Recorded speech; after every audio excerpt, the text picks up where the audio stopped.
Good afternoon and welcome to the Diversity and Inclusion Live session. My name is Mili and I am the National Public Relation Officer and the Acting Equity Officer here at CISA. Thank you so much, everyone, for joining us. We really hope that you find this discussion informative, useful, and fun. We have got some really amazing and fun speakers with us today. I'd like to quickly welcome Commissioner Sally, who is from Anti-Discrimination Commission from Northern Territory. And we also have with us Louise Kane, who is the founder of Rainbow Hub. Two very amazing and brilliant women. I'm so glad that I get a chance to host this session with you two here on the panel. Just before we proceed with the session, to let know all the participants, we have the option of doing a Q&A, and we'd like you to ask as many questions you have, and we are here to answer, and we'll try our best to answer all of them as well. Also, you can know a little bit more about our speakers. In just a little while, I'll pop in the links to their bio. You can get to know them, you can get to connect with them, and if you feel like, you can also connect and have a chat with them maybe later, or ask them for a coffee.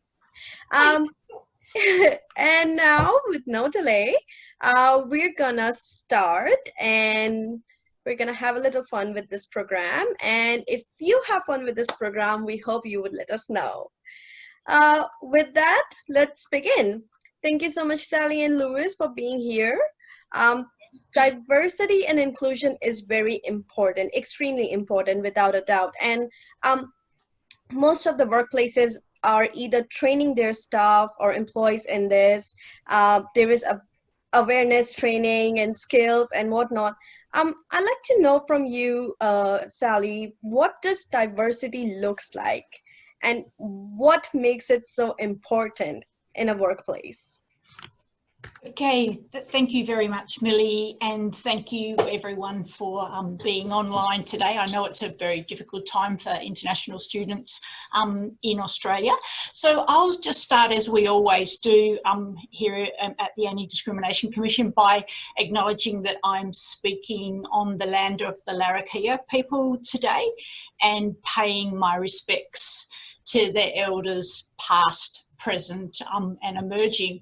And one of the things I'd encourage people who are listening today is to actually find out whose land are they on, which Aboriginal people own the land on which they are present and listening today as part of this diversity and inclusion. As I'm aware that we were going to have a First Nations speaker, and they've had to pull out, so we don't have that viewpoint today.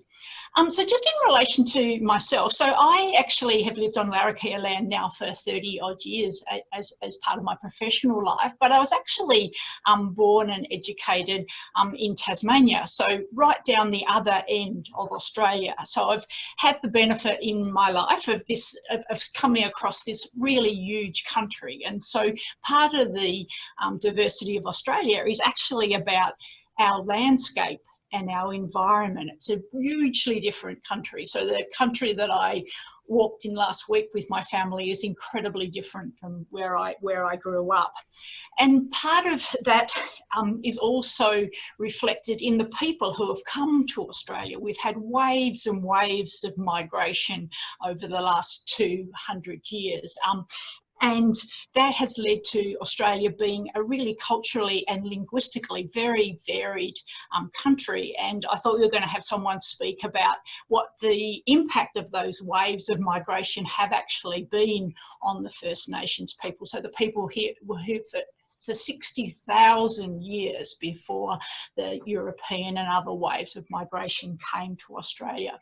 Australia is also pretty unique in the world in that we actually are a country where more than half of the people who live here either were born overseas or one of their parents was born overseas. And so just even our baseline where we're at is that we're actually culturally and linguistically incredibly diverse. So how we cope with that as a country, and how we encourage international students to help us with this, of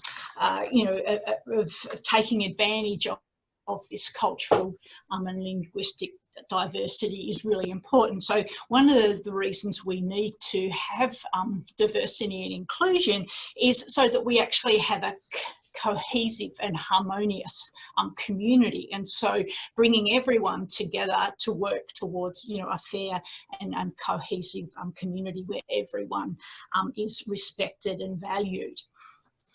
So that's one of the roles of anti-discrimination commissioners, and as you may be aware, there's actually anti-discrimination commissioners and equal opportunity commissioners in every jurisdiction in Australia, and I know from looking at your program that there's even federal people, so you've had the Race Discrimination Commissioner come and talk to you as well.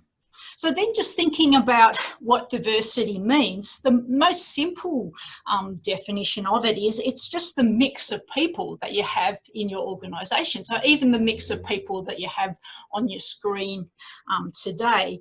And diversity is actually how you get those mix of people working together. So diversity is also the ways that we differ from each other. So Aboriginal and Torres Strait Islander background, age, education, gender and profession. But in relation to diversity, diversity really doesn't help us work towards a cohesive community or equality of opportunity unless we also have inclusion. And so inclusion is how we get all of those diverse people working together for a common good. And so inclusion occurs when we have diverse people who are respected, connected, progressing and contributing to the success of a joint endeavour, such as in a workplace or running a conference as you're doing, or running a sports club. So some of the diversity that we have in Australia and then that you have in international students is clear and obvious and visible, but some of the other diversity is actually not. And so in the area that I was going to speak about today with disability, some disabilities are really clear, persons using a wheelchair or they've got an assistance animal, but other types of diversity are actually not visible. And so you don't actually know that someone has a psychosocial disability or has an intellectual disability. They're not as clear. So in relation to diversity, the one that's talked about the most and which we won't talk about today is actually gender equality. And obviously lots of people are very concerned in relation to the gendered impact of COVID-19. So it's really important to talk about diversity because, as I've said, it's what ensures that we have a social cohesion and a harmonious and a well-functioning society. But it also is really, really important to individual people. So people being able to bring their whole self to work and to other social settings and feel that they're valued, that they're involved, and that their perspective and contribution is respected. And so being able to do those things is really crucial for people's mental health and well-being. It's also really crucial in workplaces, as you've alluded to, and there's a lot of research about the value of inclusion in workplaces, and there's a group called the Diversity Council of Australia who work in this area. And their research, their most recent research called Inclusion at Work Index, actually shows that inclusion at work matters to Australian workers. And also that, in fact, actually, when we have an inclusive workplace, everyone benefits, not just the people who are being targeted or the minority groups. And it also boosts employees' performance and well-being. It does things like, if you're working in an inclusive organisation, you're 5 times more likely to innovate. You're 3 times more likely to be highly effective than workers in non-inclusive organisations. And you're also much more likely to provide excellent customer and client service. And the really well-researched area of gender equality is there's been some most recent work that actually says that when you have women on boards of companies, they're actually more profitable. Similarly, that, you know, there's also things like staff being more engaged and there being less a turnover. So just to cover a little bit on the First Nations issues, we talked about the cultural and multicultural diversity, but that doesn't really cover the significant and unique position of First Nation peoples in Australia. And clearly, if you've been watching the media lately and the shows such as Four Corners that were on Monday night, you can see the impact and the continuous impact of colonisation on our First Nations people and their unique position. And I encourage international students to do as much as they can to inform themselves about the significance of Australia's First Nation people, and not just the sort of statistics that you might see about incarceration levels, stolen generation, but looking at all of the other sorts of things, like as in the Northern Territory usually at this time of year is hosting a huge array of music festivals, art festivals, and the Gama Festival, which shows the living and working nature of our Indigenous community here in the top end. So unlike the rest of Australia, the population, Aboriginal population in the Northern Territory is 30% and increasing. And so particularly in this COVID experience, they've been in fact crucial in ensuring that that COVID hasn't actually made its way into the Northern Territory. The Aboriginal controlled organisations have contributed to people returning to country and messaging and health messaging, which has assisted the whole community. So that's one aspect of diversity. The other aspect I was going to talk to today was actually around disability. And so when you're thinking about diversity and inclusion, in fact, it's really crucial to have people with disability in that conversation. Disability is common in Australia and it's a normal part of life, and it contributes to our vibrant diversity of human experience here. There's over 4 million people in Australia who have some form of disability, so that's 1 in 5 people in Australia, and the likelihood of disability increases with age. So understanding what disability is and how best to accommodate people with a disability is a really important step in a disability confident workplace, a disability confident sports club or university. So the types of disability, as I said, there's 1 in 5 Australians, 2.1 million people of working age.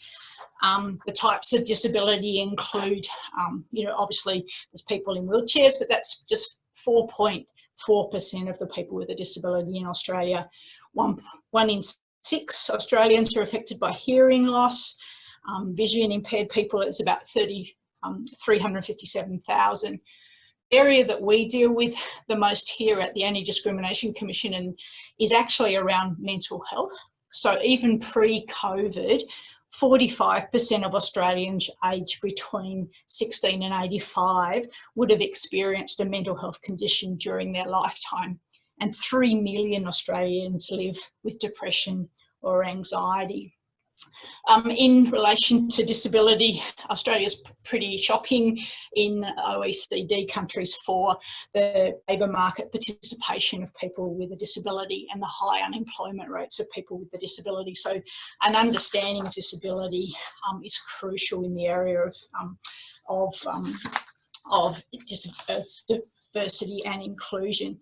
And the work that I referred to earlier about the Diversity Council Inclusion at Work Index really shows that across all measures, people with a disability are consistently lower for inclusion and higher for levels of exclusion.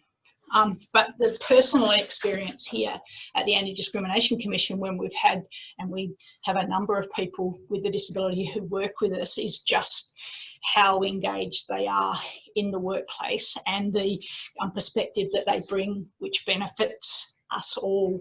And so, in the future, when you're looking at this issue of diversity and inclusion, I encourage that First Nation participation, but also the participation of people with lived experience of disability. And the whole area of diversity and inclusion it's like a journey. So you start off understanding one particular area and then you move through. So I encourage you all on that journey. Thank you. Thank you so much, Sally. We have Dr. Sharlene with us, who just joined in. Oh, fantastic. Thank you, Dr. Sharlene. Just a quick introduction. Dr. Sharlene is the president of an organization called NATSIPA. I'll drop a link if you would like to know a bit more about them. Thank you so much for joining in. So my second question for the session today is for Louise. Yes. How would you describe or tell us a little bit about the journey of realizing gender diversity and inclusion? Well, okay. And I just thank Sally for her introduction, and I'm also very excited because Sally, I'm also from Tasmania too, so we have something in common. But I moved up to Queensland, so it's very different. So your question, Mili. So myself, personally, I've always been in jobs where I've always worked with people from all around the world. I started my career with Emirates Airline, where I lived in Dubai for 6 years, and the crew were very multinational. And then I worked for a luxury company called Prada in Sydney, where I worked with a lot of international people as well. Then, still running with the theme, I moved up to Queensland and I started my career in international education as a teacher. So I've been working in international education for 16 years. And I think it only natural to feel that we are a very diverse and inclusive space. We celebrate culture, race, religion, and age. From my experience, we've always embraced students from all over the world, from Latin America, Asia, East Asia, the Middle East, and Europe. I'm just laughing at the question. I wish I could answer. And all these students bring such a unique richness to our school and classrooms, and we celebrate and embrace them in our own way in the classrooms, whether it be in the classrooms or whether it be through days like Harmony Day or like a simple International Food Day. We give them these platforms which empower them to discuss their culture and identity. They're also encouraged in class, as I said, to talk about their culture, their countries and beliefs. And I believe it places a vital place in the learning environment and allows us to learn and celebrate our differences. So I thought we were doing pretty well until a couple of years ago when I was in the corridor chatting to some students who identified as queer. Maybe we were talking about the latest Lady Gaga video clip. And I was thinking, now after we talked and I walked away and I was like, what do I do for LGBTQI students? How do I empower them? How do I make them feel safe and secure at our school? And I realized I didn't do anything. And still, our curriculum is very heteronormative, meaning everything is like boy, girl, it's very white as well. So it really got me thinking what I could do to help embrace them more. I'm just gonna, is it all right if I share a screen? Yeah.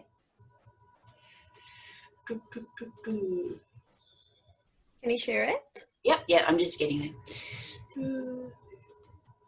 Oh.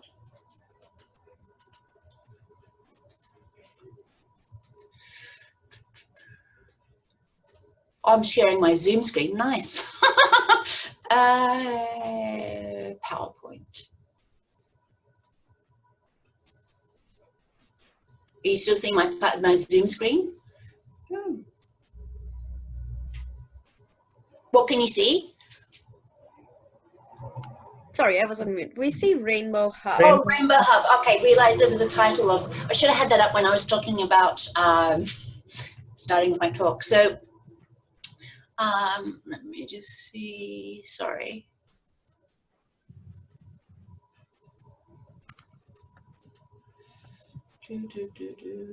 Stop share. Technology.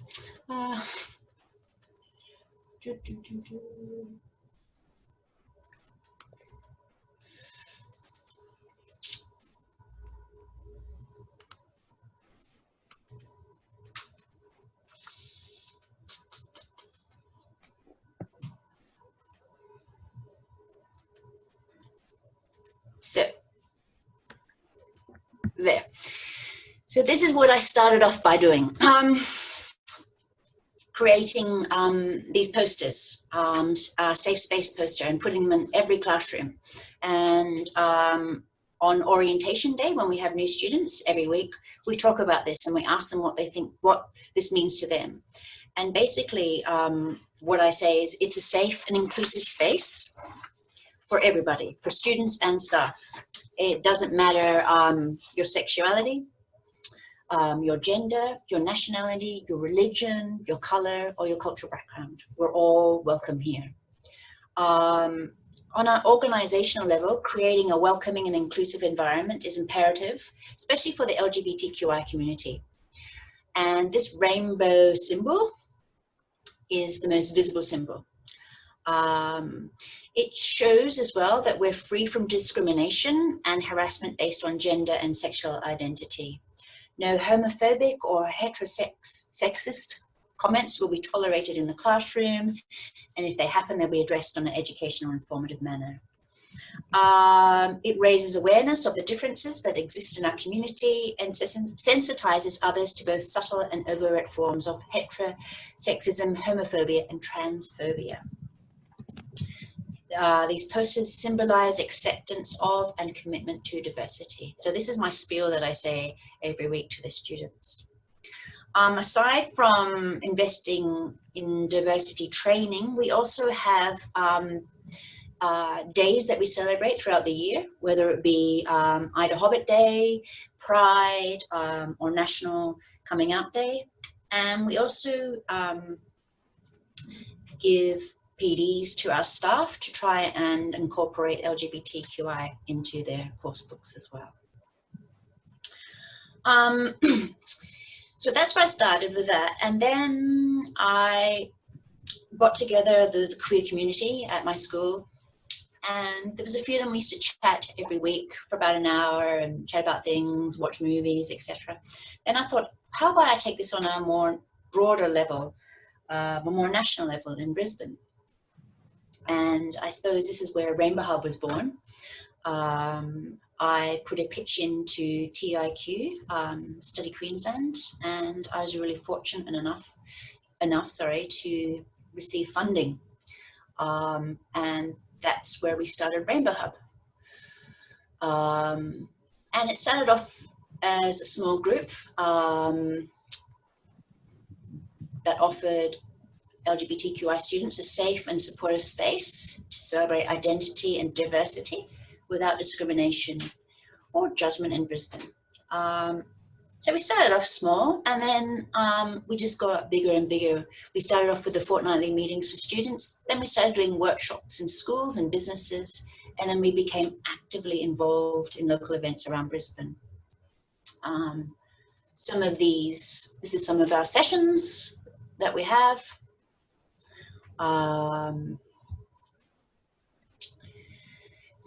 They range from sessions that are run by ourselves, or they might be to do with sexual health, or we might go to the Lord Mayor's Friendship Ceremony, or Ida Hobbit Day.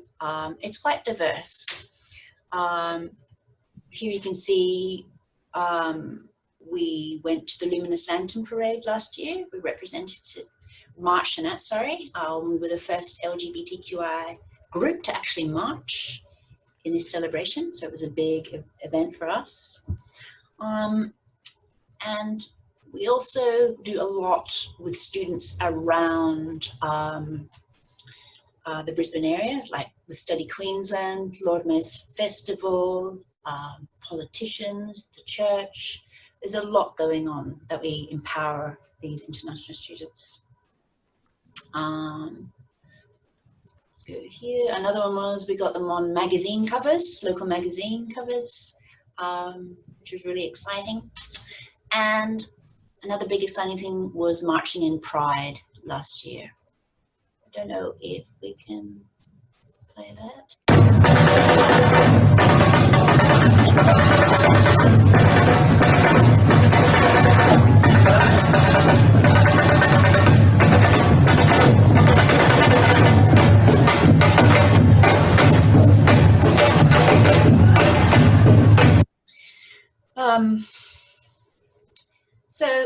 I think the main thing for me is about diversity and inclusivity is a statement that Werner Myers made, which says, diversity is being invited to the party, inclusion is being asked to dance. And I believe at Rainbow Hub, we really allow our wonderful students and representatives to dance. Now I've lost you. I'll stop sharing screen. So very quickly, Louise, I'll just pop in here and... Oh, can't see it. Sorry, Louise, just very quickly, I'm going to pop in. Somebody asked that why did you name it Rainbow and not anything else, if you would like to address that. Yes, of course. Why did we name it Rainbow? Well, I actually asked a few LGBTQI students who were studying at my school what we should call it, and there was a few names thrown around. Rainbow, of course, because rainbow is the most visible sign for queer people around the world. So I went with that, and the hub just represents like a family, a group to come together. Awesome. Well, thank you so much, Louise. We love to know about Rainbow Hub. I'll pop in my next question quickly for Dr. Sharlene. What is the importance of multiculturalism and a linguistic diversity? We'd like to hear it from you. Well, firstly, I'd just like to acknowledge the traditional custodians of the lands in which we meet and pay my respects to elders past, present and future.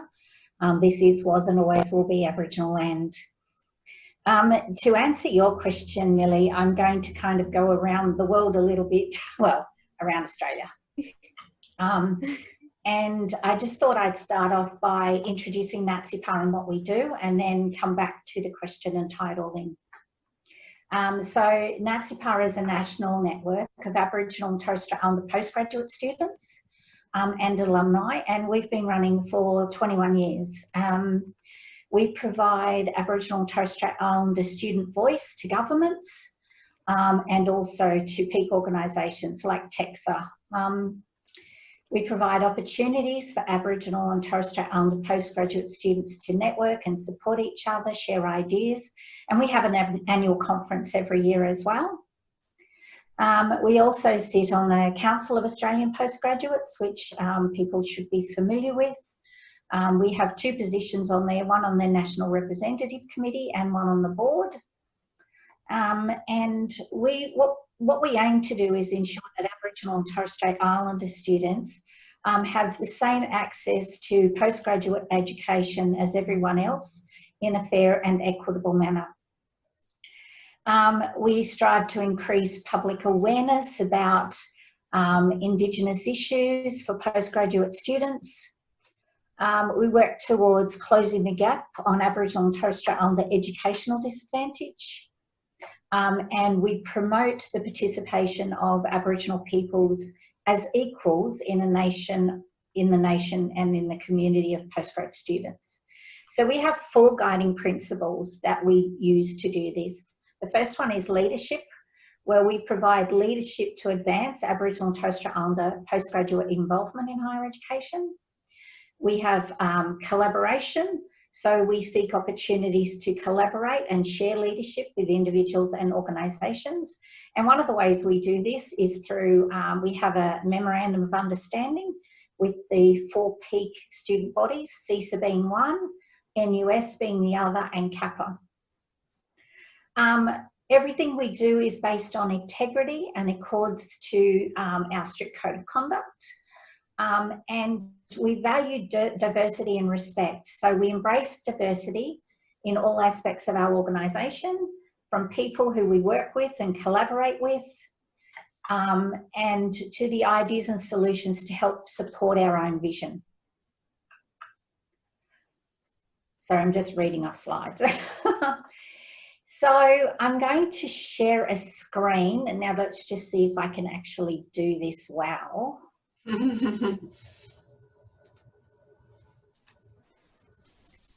Can you see a map? Yes? Great.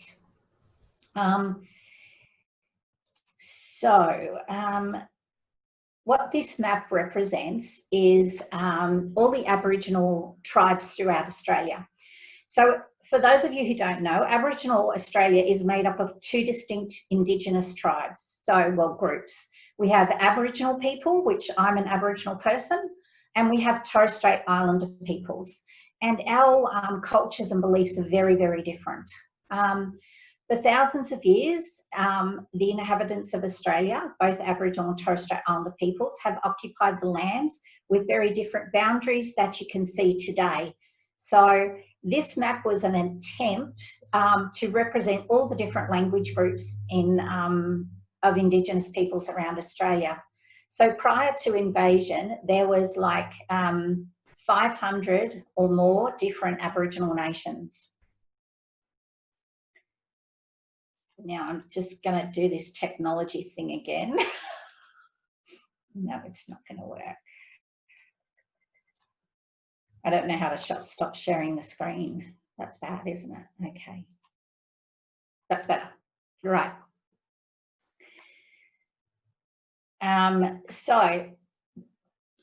Just a little bit about Aboriginal and Torres Strait Islander peoples. We're the most disadvantaged peoples in Australia. And this is a result of the invasion of Australia and the subsequent colonisation of our lands, which saw Aboriginal and Torres Strait Islander peoples dispossessed. So post-invasion, we've experienced economic, psychological, cultural dislocation, which brought around lots of different changes for our peoples.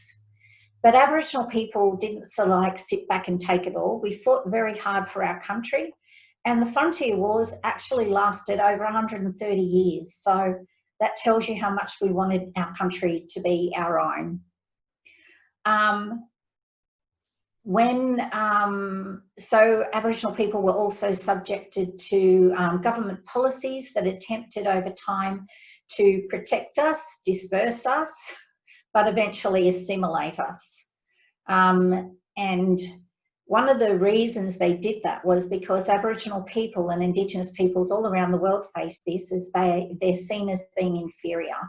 And, you know, we had this white Australia policy in Australia, where the belief was that the Anglo-Saxon culture was more superior, which, you know, we now believe it's not. Well, I hope we do anyway. We had a systematic removal of Aboriginal children from families in order to assimilate them into white society, in an attempt to breed out the Aboriginal population. And I thought at this stage I'll tell you a little bit of a story about my family. So I come from a family that is related to one of the most predominant families in Sydney. My 4 times great-grandfather was a man called Bungaree.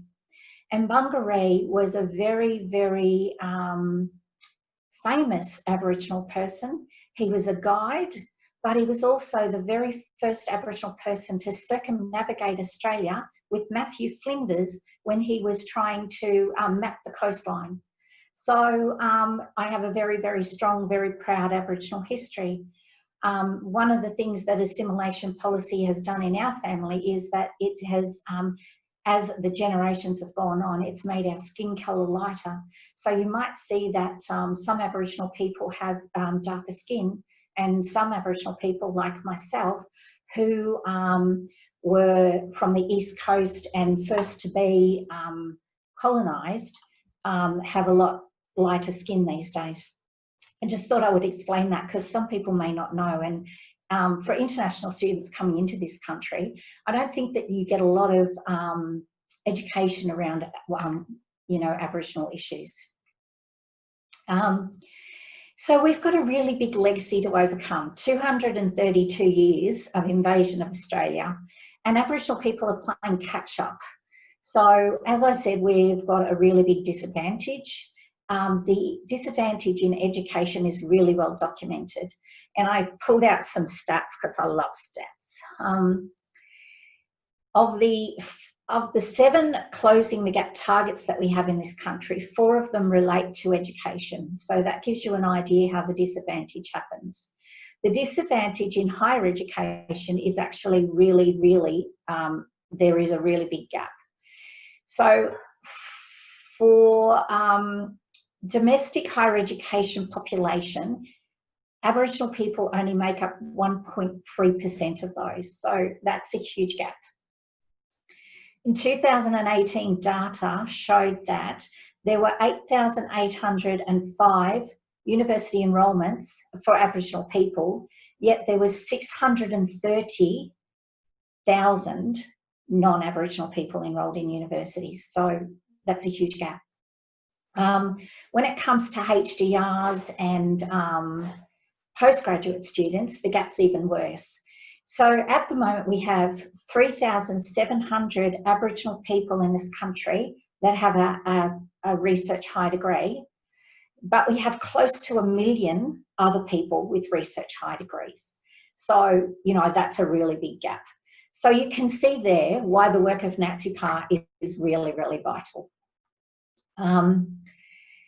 So what we do is we ensure that we have representation. So we have NATSIPA, we collaborate with CISA, with CAPA, with NUS to ensure that all students are, you know, basically we all have an MOU so that everybody's treated equally, whether that be international students, whether that be domestic students, Aboriginal and Torres Strait Islander students. And we've collaborated with CISA on several things. And I just wanted to highlight 2 things that have come up recently. So, well, May 2019, all 4 peak groups stood united calling for Australian universities to do better by international students, because you pay exproportionate tuition fees, really, and what value were you getting? So there was a big campaign around that, and NATSIPA was happy to be a signature to that. The other thing was this year, and we all know, you know, the situation with COVID-19, the 4 peak student bodies again got together and we rallied the government to ensure that international students were able to get the same support. We also condemned the government for saying that, you know, foreign students should go home if they can't support themselves. No, so there's some of the sorts of things that we've done to collaborate with CISA recently. So I'll just bring that all back to your question, which was, you know, what is the importance of multiculturalism and linguistic diversity? For Aboriginal people and Torres Strait Islander peoples in this country, it's really, really important because it puts the racist policies of colonial Australia behind us, puts all the white Australia policies behind us. Multiculturalism is in opposition to the white Australia policy and was, you know, multiculturalism really enriches the lives, I think, of Australian peoples. And I just want to point out too with linguistic diversity. So the map that I put up before was about all the different language groups. the majority of Aboriginal languages, unfortunately, were lost in this country due to the colonisation process. When we were taken from our families, put into missions, we weren't allowed to speak language. We had to speak English. And so linguistic diversity is really, really important, and there's a big move at the moment within Aboriginal communities to revitalise our languages all across the country, and that's really great to see. One day we hope we will be a bit like New Zealand, who have a really big, strong revitalisation of the Maori culture. What's different for ours is we still have 500 languages, so there's not one universal one. And I think some of the biggest barriers and issues are overcoming that legacy of 232 years of colonisation, the legacies of discriminative practices which still exist today. And my PhD was all around discrimination in the workplace and trying to get equality and diversity for Aboriginal people. And I think that closing the gap on Indigenous disadvantage is really imperative. There's not like one single focus. You know, we've got, at the moment, we've got the Black Lives Matters movements in America, and we also have them in Australia, because Australian Aboriginal people are the most incarcerated people in the country. And so, you know, there's been 437 Aboriginal deaths in custody since 1991, which is really, really unacceptable. So yeah, I think that multiculturalism and, you know, that all helps to make us a stronger, richer society. I hope that really answered the question. It definitely does, Dr. Sharlene. Thank you so much.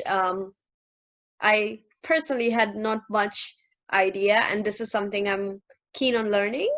And I'm so glad that I got to know some new information and a little education about First Nation people. So Can I just you say the flags behind me? Yeah, I see that. Yeah. So I have in my study 2 flags hanging. One is the Aboriginal flag, and it's red, yellow and black, and red symbolises the earth, black symbolises Aboriginal people, and the yellow symbolises the sun, which is the giver of everything. And I also have the LGBTIQ flag because I identify as queer. That is so beautiful. I absolutely love it. I'm gonna quickly highlight that I think there is a question for you, Sally. Somebody asked about, they liked your comment on that company boards, when they incorporate women, are more profitable. How do we change that mindset in a patriarchal society? Very interesting question. Mili, I thought you answered it incredibly well. It really is one step at a time, and so it's a continuum in relation to sort of gender equity, right from, say, you know, where I live, where the violence against women is still really, really high, right up to you know, reports from the Workplace Gender Agency and you know, the banking industry with women. So there is, you know, there's right from changing attitudes that control women to women being able to be in positions of power. And so, you know, it's something that motivates me every day. I have 4 daughters, and wanting more for them than what I've experienced, and that the continuum of them being able to achieve equally with all of their peers, not experience violence and have the same educational opportunities as others, and realising obviously that we have a privileged position as, you know, as from the dominant culture and stuff. And so, you know, so yeah, it really is one step at a time, and clearly the skills that lots of the people who are on this call are getting, you know, through their university education will contribute. Absolutely. And it's all of us, each one of us who is present here, it's just about having an open mind and ensuring that you are open to discussions and out there, and you want to learn and teach. And yeah, there's nothing we can't conquer. So we are just about to finish our session. Very quickly, I have one last question for you, Louise. What would be your biggest advice for getting started with diversity and inclusion?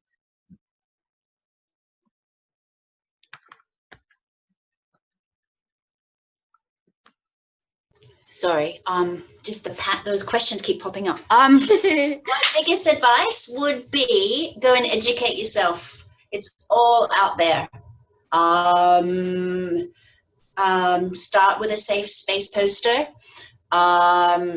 Start by learning, about diversity and inclusion. And I just want to share this. So can you see this screen now? Yeah. So as I said before, by Verena Myers, diversity is being invited to the party, inclusion is being asked to dance. So hopefully from all these wonderful speakers that have presented today, that's something I think we're all advocates of. And all these women here are part of the Rainbow Hub tribe. So I guess it's safe to say in conclusion, let's party and let's dance. That's what we gotta do. Yeah. Let's celebrate one another. Absolutely. Well, thank you so much, everyone, for joining. This was amazing session. Of course, we have a little time limitation, but hope we can sometime in future gather again like this and take this conversation forward. To all the attendees, if you would like to know more about diversity and inclusion, and as I see there are a lot of questions around resources, please reach out to any of our speakers or myself, and we would be happy to share with you all sort of information and resources available. Once again, thank you so much for joining in, and I look forward to see you all and engage with you all after conference. Thank you, Mili. Have a great day. Thank you, Lloyd. Thank you, everyone. Thanks, See Mili. you.